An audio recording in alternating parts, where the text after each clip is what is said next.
नमस्कार, स्वागत करता हूँ आपका एक बार फिर द डाकिया विद एमी शर्मा में। कुछ दिनों पहले मैं यूट्यूब पर लाइव आया था। मैंने बताया था कि मैं एक ऐसी जगह जा रहा हूँ जहाँ पर लोगों का फर्जी एनकाउंटर कर दिया जाता है, पर किस्मत मेरे साथ नहीं थी। वहाँ जब मैं उस गाँव में पहुँचा, उमराहन उस जगह का नाम था। हम लोग लगभग 7-8 किलोमीटर पैदल एक तरफ चल के उस गाँव तक पहुँचे थे जंगल के रास्ते, पर वो परिवार वहाँ नहीं था जिस पे वो एनकाउंटर करने की कोशिश करी गई थी। उसको 302 में बंद कर दिया गया। वहाँ पर उसका परिवार भी नहीं था। मेरी किस्मत मेरे साथ नहीं थी शायद। लेकिन जब मैं वापस आया तो मेरे को एक दीदी मिली जिनका नाम है सुनैना। उनकी किस्मत ज़रूर उनके साथ थी, क्योंकि उनके पति के साथ भी यही घटना हुई और वो मुझसे मिली। उनके पति पिछले 1 साल से बंद हैं।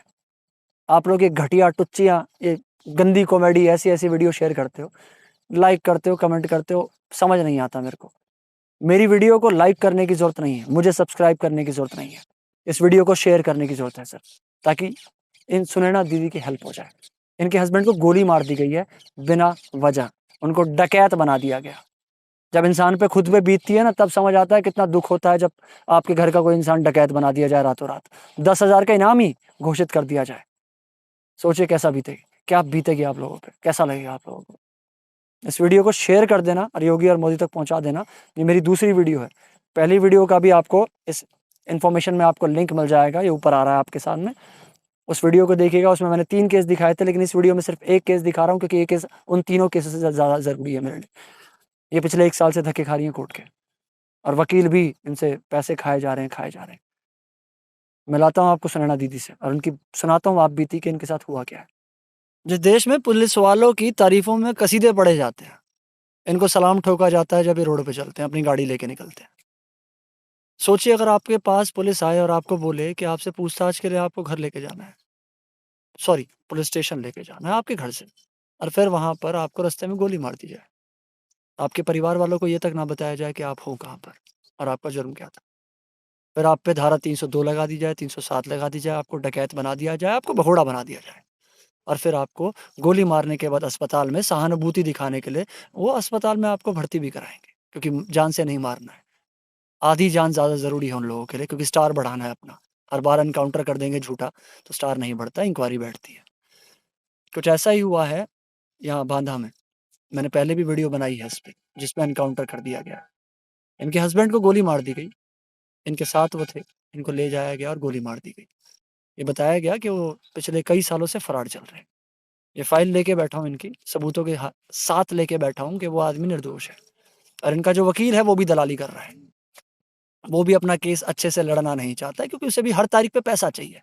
1 तारीख पे 1000, 2 तारीख पे 1000, 3 तारीख पे 1000, एक पेपर निकालेगा तो पैसा चाहिए। उसकी दलाली चलेगी कैसे वकील की? काला कोट पहना किस लिए उसने? इसीलिए तो पहना है कि लोगों की आँखों में पट्टी बाँध सके। बात करते हैं इनसे, इनका नाम है सुनैना। इनके हस्बैंड जेल में बंद हैं पिछले साल से, और बिना किसी कसूर के। सुनैना जी, आपके हस्बैंड की उम्र क्या है? मेरे हस्बैंड का नाम सुशील कुमार, उम्र उनकी 30 वर्ष। आपके बच्चे कितने हैं? एक संतान है हमारे लड़का। शादी को कितना टाइम हो गया आपकी? शादी के हमारे 12 साल हो गए। 12 साल हो गए। हुँ। आपके हस्बैंड पे अभी जो कार्रवाई चल रही है, आप बताएँगे? आपने बताया था कि आप लोग कहीं से आ रहे थे। हाँ, भैया हम परिवार के साथ अपनी फैमिली के साथ करबी में रहते थे। मैं पढ़ाई कर रही थी, मेरे हस्बैंड ट्रक चलाते थे। हम अब एक सुखी परिवार था, हम लोग कार्य करके अपना जीवन यापन करते थे अच्छे से। हम गाँव में घर बनवा रहे थे, ग्राम बरुई पड़ता है, मानिकपुर तहसील लगती है, तो जंगली इलाका है, तो हम अपना घर बनवाने गए थे। घर में छत डलवा रहे थे। छत डलवा के जब शाम को 11 तारीख 2020 की घटना है, दिनांक 11 तारीख 2020 कौन-सा महीना था? जुलाई 11/7/2020 की घटना है। तो हम गए थे छत डलवाने, सुबह 9 बजे करबी से निकले हैं, लौटते समय वहाँ से हम 6 साढ़े 6 का टाइम था, क्लियर नहीं, 6 या साढ़े 6 के बीच में हम गाँव से वापस आ रहे थे। तो हमारे गाँव से आगे 3 किलोमीटर गिरधार बाबा रोड में, वहाँ देवता बैठे हैं, उनका नाम है गिरधार बाबा। वहाँ जगह का नाम है जहाँ पकड़ा? जगह का नाम है, हाँ, गिरधार बाबा। तो वहाँ पर हमारे हस्बैंड हेलमेट नहीं लगाए थे, हम हाथ हाथ में हेलमेट लिए थे। मैं थी अपने हस्बैंड के साथ, मेरा बच्चा था, मेरे भैया मिस्त्री हैं, वो भी उन्हीं के साथ, मतलब एक गाड़ी में थे, प्रमोद कुमार उनका नाम है। हम एक साथ आ रहे थे घर में लेंटर डलवा के। तो 2 पुलिस वालों ने रोका, बोला गाड़ी रोको, तो हम रोक दिए, बोले नाम कुछ याद है उन दोनों पुलिस वालों का? कौन उनका थे? नाम नहीं याद है, फेस से बता कांस्टेबल देंगे। थे, हेड कांस्टेबल थे, स्टार थे उनके यहाँ? नहीं, कोई स्टार नहीं था। नहीं कोई स्टार नहीं ठीक थे। है। तो उन्होंने पूछा हेलमेट क्यों नहीं लगाए हो? तो बोले हेलमेट लिए हैं, हेलमेट पहन लिए हैं तुरंत। तो बोले क्या नाम है? तो बताए सुशील कुमार। बोले पिता का क्या नाम है? पिता का नाम बताया गणेश प्रसाद। तो बोले दरोगा साहब को पूछताछ करना है। तो बोले दरोगा साहब को पूछताछ करना है तो ग्राम बरुई हम लौट रहे हैं 3 किलोमीटर यहाँ से। दरोगा साहब आए हमारे घर में पूछताछ करें। हम इस तरह रास्ते में जंगल के किनारे अपने परिवार सहित नहीं रुक सकते हैं। हमारे बीवी हैं, बच्चे हैं साथ में, इस तरह रास्ते में कैसे रुकें? आपको सुनसान एरिया है वो, सुनसान सुनसान इलाका? एरिया, हाँ, एकदम जंगल का किनारा है। तो हम बोले उनसे घर चलिए, मेरे हस्बैंड बोले कि घर चलिए, घर में दरोगा साहब आएँ पूछताछ करें, जो भी उनको दिक्कत हो। बोले नहीं ज़रूरी काम है, एक कागज़ में साइन करवाना बोले हैं। तो दरोगा साहब 10 मिनट में आ गए, वहीं कहीं जैसे छुपे रहे हों। हुँ। तो वो आए हैं और हम पूछे हैं कि आपके पास आपके किस लिए हमारे हस्बैंड को लिए जा रहे हैं? हुँ। तो बोले एसपी साहब ने पूछताछ के लिए बुलाया है। तो उनको 10 एसपी अंकित अंकित मित्तल, एसपी मित्तल। अंकित मित्तल। हाँ, तो बोले वो ये जो जयशंकर प्रसाद, वो बोले कि अंकित मित्तल ने पूछताछ जयशंकर के लिए प्रसाद ये एसएचओ है। एसएचओ, एसएचओ था ना उस हाँ, टाइम? वो बोले कि अंकित मित्तल ने एसपी साहब ने बुलाया पूछताछ के लिए। तो हमने उनका मतलब वो करबी तरफ हमारे हस्बैंड को मतलब 5-6 पुलिस वाले अच्छे से बैठा ले, नहीं उनको खींच के डाल दिए हैं पीछे गाड़ी में, ज़बरदस्ती, जैसे कोई बोरा डाल लिया जाता है उस तरह उठा के 5-6, ज़बरदस्ती। हाँ, ज़बरदस्ती डाल लिए हैं। फिर हमने कोई पूछा, आपको मतलब आपने रोकने की कोशिश करी थी उस टाइम पे, हाँ, मैंने धक्का-मुक्की कहा हुई?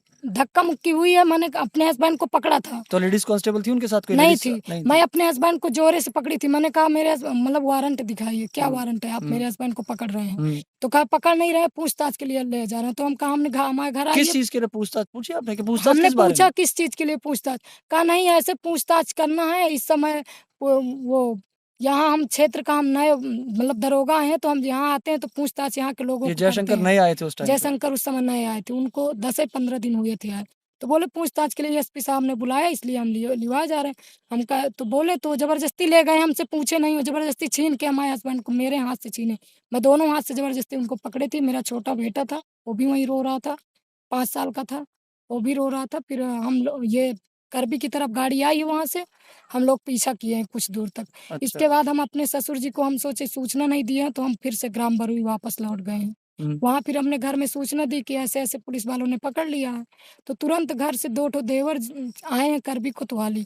कोतवाली में पूछताछ किए हैं कि अभी सुशील कुमार को पकड़ के गिरधार बाबा से लाया गया है, हुँ। उनको पकड़ लिया गया है। तो वो बोले यहाँ कोई नहीं आया है, आप जाके अपने बैलपुरवा थाना में पता करिए, यहाँ कोई सुशील नहीं आया है, हुँ। यहाँ किसी को नहीं एसपी साहब ने बुलाया। वो ऐसे ही और जहाँ कोतवाल से उनको अरेस्ट किया गया था, जब उठा के ले गए थे, उसका थाना बैरपुरिया ही पड़ता था। बैलपुरवा ही थाना पड़ता है, बैलपुरवा थाना लगता ही है।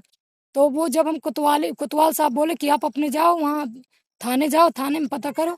तो हम इसके बाद थाने आए तो थाने में कोई नहीं, कोई बात ही नहीं की है। एक गार्ड मिला है रात में 8 बजे, तो गार्ड ने कुछ थाने में बताया। कोई नहीं था उस टाइम? थाने में उस टाइम पे अंदर था, गेट लगा था, अंदर जाने नहीं दिया? जाने नहीं दिए। बोले इतने टाइम नहीं, सुबह आना, अपनी जो भी शिकायत हो तो सुबह आपने बोला नहीं कि अभी मेरे को आप महिला समझ के अंदर नहीं जाने दे रहे और मेरे पति को आपने वहाँ महिला के सामने 2 उठा लिया, देवर गए हैं, 2 देवर गए उस तब भी टाइम नहीं पे। जाने दिया उस अंदर? टाइम, हाँ, उस टाइम नहीं मुझे जाने दिया। उस टाइम पे कोरोना का काफ़ी ज़्यादा प्रहर चल रहा था, तो इस कारण शनिवार, रविवार लॉकडाउन अच्छा, एक रहता बात था। बताइए, कोरोना के टाइम पे जो आप बता रहे, कोरोना का टाइम चल रहा था, उन जो पुलिस वाले उठा के ले गए थे, मास्क पहना हुआ था? वो नहीं मास्क पहने थे, जबकि हम मास्क पहने थे, हस्बैंड मास्क पहने थे, हेलमेट बस नहीं लगाए थे, हेलमेट मैं हाथ में लिए थी। हम मास्क सब लोग पहने थे। आपके हस्बैंड करते क्या हैं? हमारे हस्बैंड ट्रक चलाते हैं, आज 3 सालों से बराबर ट्रक चला रहे हैं।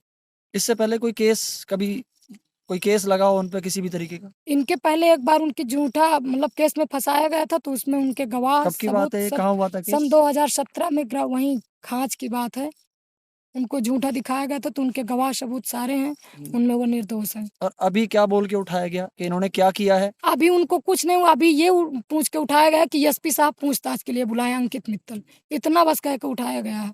और रातों रात शाम 6:30 बजे की घटना उठाए हैं, और रात में गोली मार के सुबह गोली 3 कहाँ मारी इनको? गोली उनके दाएँ पैर में मारे हैं, और उनके रातों रात 10,000 का इनामी घोषित करके जेल भेज 10,000 का इनामी घोषित कर दिया। 10,000 का इनामी बदमाश घोषित करके उनको बदमाश किस चीज़ में? कोई मुकदमा पहले कोई किस चीज़? मुकदमा नहीं, 307 मुठभेड़ अपने साथ खुद बना के मतलब उसी बंदूक दिन वो उनको बदमाश बना उसी दिया दिन, और उसी दिन और इनामी भी घोषित कर दिया। इनामी उसी रात, एक ही रात में। यानी पकड़ने के बाद उस पे नाम रख दिया गया हाँ, कि अब जो पकड़ेगा इसको हमसे ज़्यादा, उसको 10,000 रुपए मिल जाएँगे। वो भैया जैसे मतलब शाम को पकड़े हैं 6:30 बजे।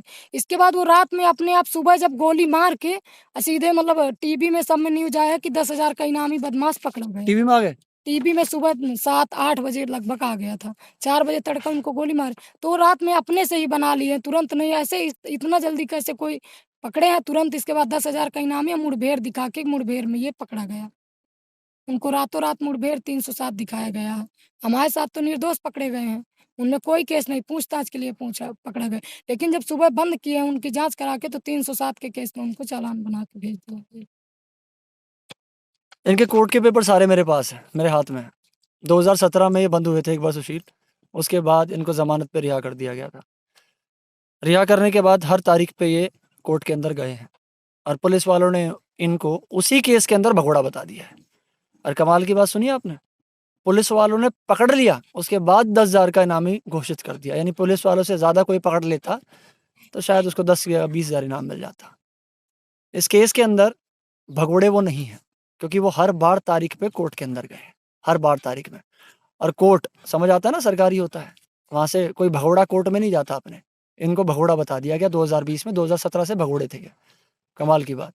दूसरी बात, इन्होंने बाइक ली है अपने नाम पे, रजिस्ट्रेशन कराया अपने नाम पे, वो भी सरकारी काम था, सरकारी काम में ही, भगोड़े नहीं थे वो, केस झूठा है। तीसरा सबूत, इन्होंने कोई प्रॉपर्टी ली थी, उसमें वो गवाह बने थे, वो भी सरकारी काम, तब भी सरकारी थप्पा। भगोड़े कैसे बोल दिया पुलिस वालों ने। और ये जो जयशंकर हैं और मिस्टर अंकित एसपी जो है और ये एसएचओ जो है, इनके नाम से पहले भी पर्चे छप चुके हैं गूगल पे। स्क्रीन के सामने आपको दिख रहा होगा सारा। ये पहले भी 2 लोगों को पकड़ चुके हैं, हमें नहीं पता वो मुकदमे सच्चे हैं या झूठे हैं, पर कमाल की बात है इन्हीं दोनों को ऐसे इंसान मिलते हैं जो कि भगोड़े होते हैं, इन्हीं लोगों को मिलते हैं। सेम वैसे ही जैसे जॉनी एलएलबी 2 में उस पुलिस वाले को मिलते थे, इत्तेफाक से पहुंच जाता था। ये पुलिस वाला भी, जयशंकर एसएचओ और अंकित एसपी जो है यहाँ का, इत्तेफाक से ये भी हर जगह पहुंचने लग गए, है ना कमाल की बात।